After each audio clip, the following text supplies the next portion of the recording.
Welcome to the second Introduction to Geometry lecture.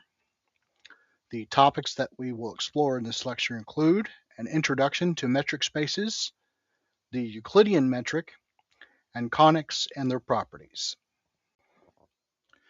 So as we continue our study of conic sections, we will encounter the term distance multiple times. And the concept of distance originated with Euclidean geometry. But as we continue our study of geometry in general, we're going to need more abstract notions of distance. And so we'll look at the concept of a metric. A metric is an abstraction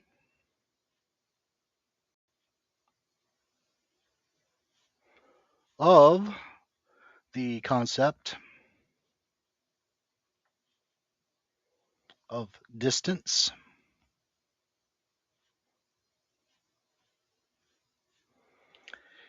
A metric is a function that measures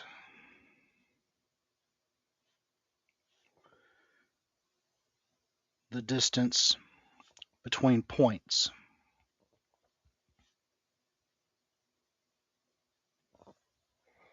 So let's look at a formal definition. A metric on a set X is a function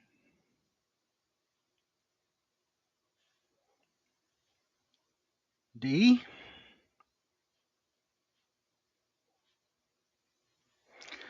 that assigns to any 2 points in the set X a real number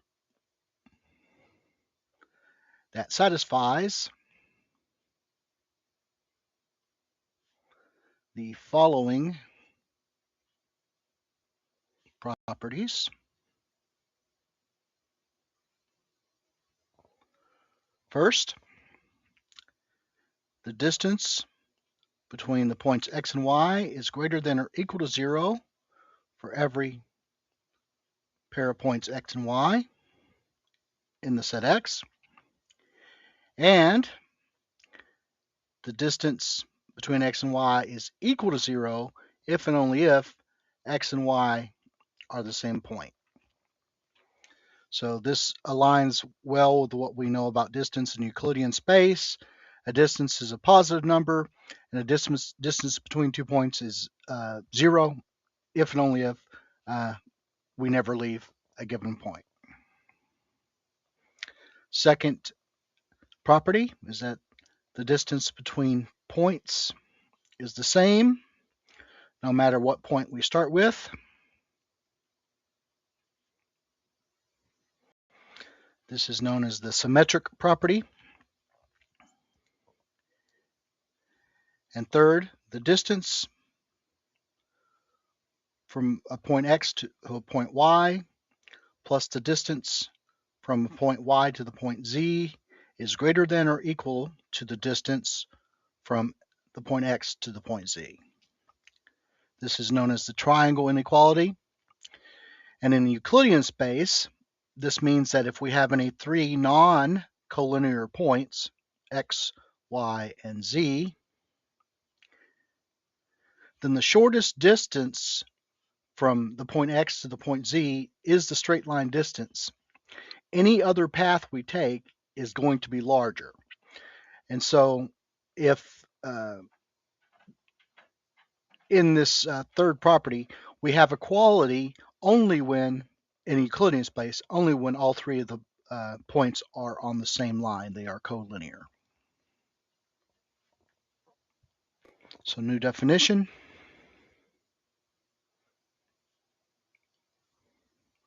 Let D be a metric on a set X. Then that set X together with the metric is called a metric space.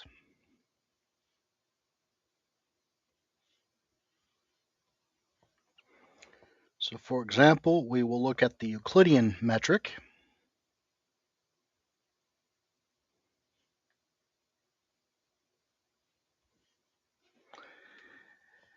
Now in n-dimensional real space, a point is a n-tuple or n-tuple. That is, it is a ordered list of numbers x1, x2, and so on through x sub n. And I'm going to denote that as a vector. So the Euclidean metric is defined to be the square root of the sum from I equals 1 to n of the differences of the components y sub I minus x sub I squared. So in 3 dimensions or smaller, we typically use the xyz coordinate system. And so in R3, the Euclidean metric would be the square root of x sub 1 minus x sub 2 squared plus y sub 1 minus y sub 2 squared plus z sub 1 minus z sub 2 squared.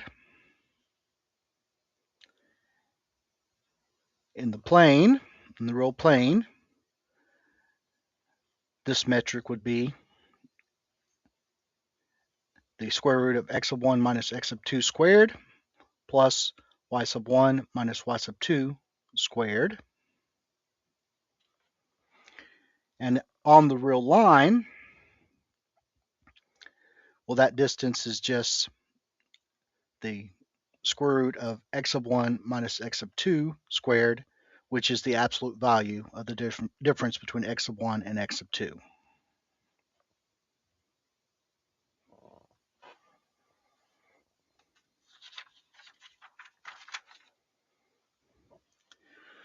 So I want to caution everyone that distance is not always synonymous with length. Length is generally the straight line distance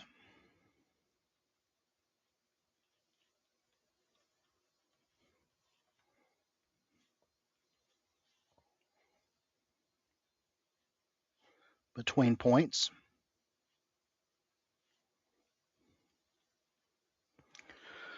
But the notion of a straight line depends on what type of space you're in. In Euclidean space, a straight line is a straight line in the plane, but on a surface of a sphere, a straight line is an arc of a great circle. So now we're ready to resume our study of conics, and we'll start with the simplest of the conics. We'll start with a circle. So definition, a circle is a locus of points xy in the plane that are a fixed distance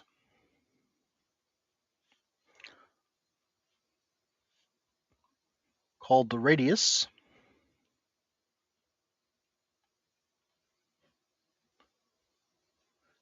a fixed distance from a fixed point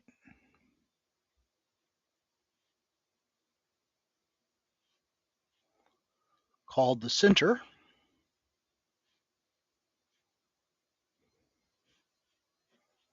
of the circle.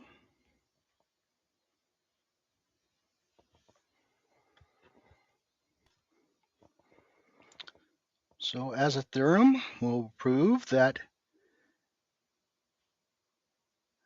the equation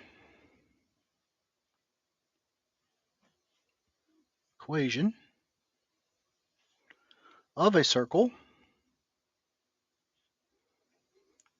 with center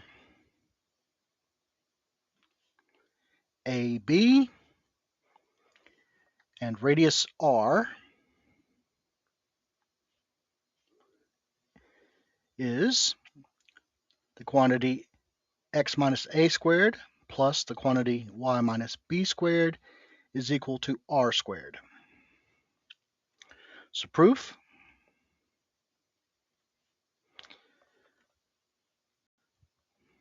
So if we have a circle,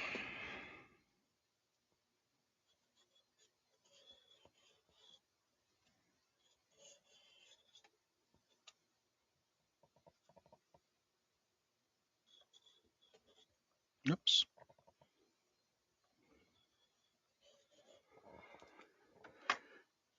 then from the center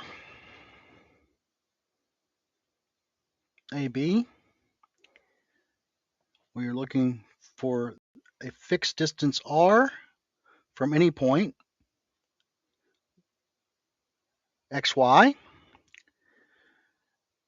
So using the Euclidean metric for distance, we see that this comes from the Pythagorean theorem, where the distance of this leg is the distance from a to the point x, which is just x minus a, and the distance or length of this leg is the distance between y and b, so this is y minus b. And so by the Pythagorean theorem,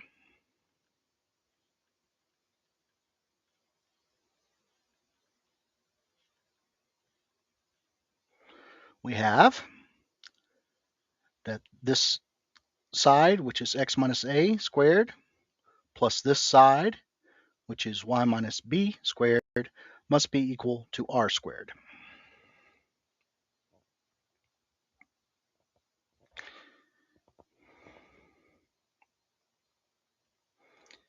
This equation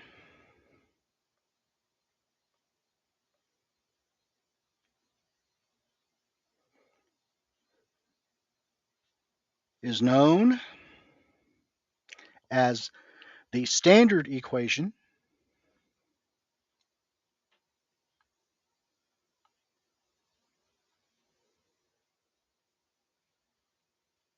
of a circle, and is a very useful one since we can read off the center and the radius from the equation. So let's look at an example.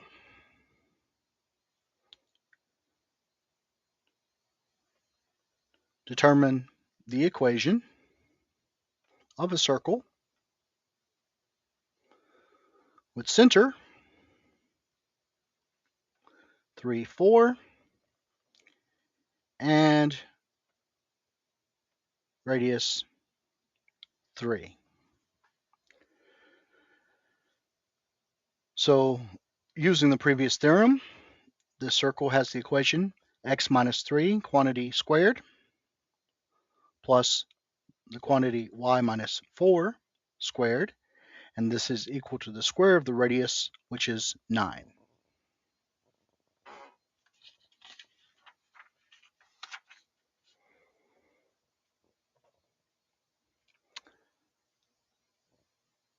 So new theorem, an equation of the form x squared plus y squared plus f times x plus g times y plus h equals 0 represents a circle with center negative 1/2 f negative 1/2 g and radius the square root of 1/4 f squared plus 1/4 g squared minus h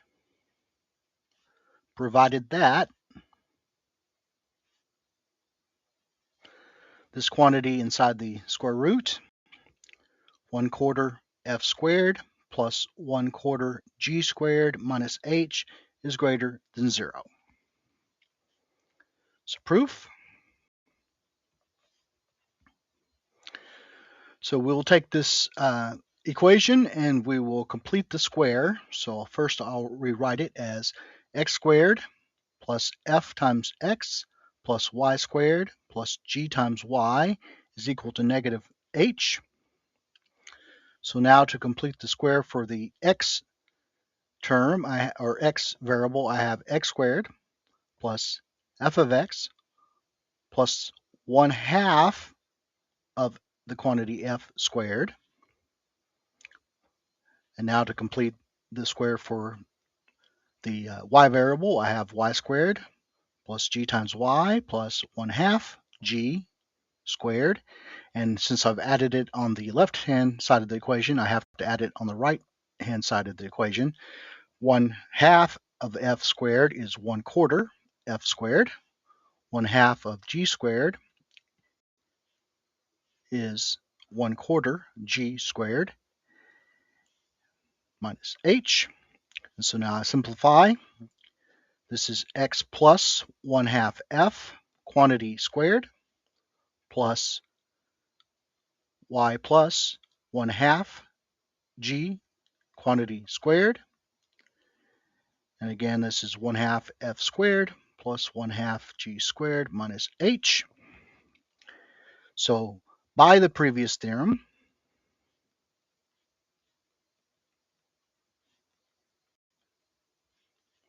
if this quantity, 1/2 f squared plus 1/4 f squared plus 1/4 g squared minus h is a non-negative number, or is actually in this case greater than 0, then we have a circle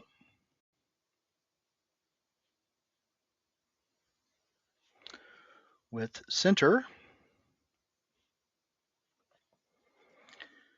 the negative of 1/2 f, the negative of 1/2 g, and radius the square root of 1/4 f squared plus 1/4 g squared minus h.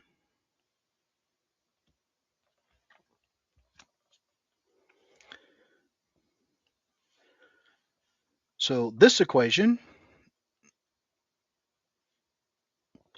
x squared plus y squared plus f times x plus g times y plus h equals 0, is called the general equation of a circle.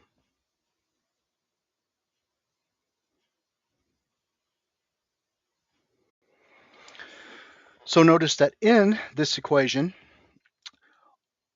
there is no second degree term that is the product of two different variables. In other words, you don't have an x times y term. Notice also that the coefficients for x squared and y squared are the same. In this case, it's normalized to be equal to 1. Notice also that this x squared plus y squared. Now, if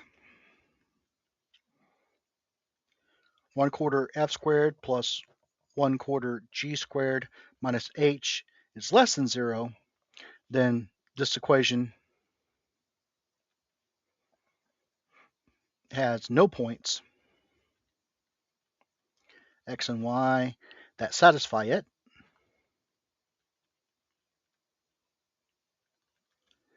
And if 1/4 f squared plus 1/4 g squared minus h is equal to 0,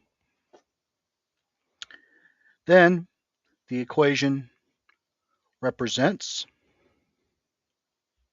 the single point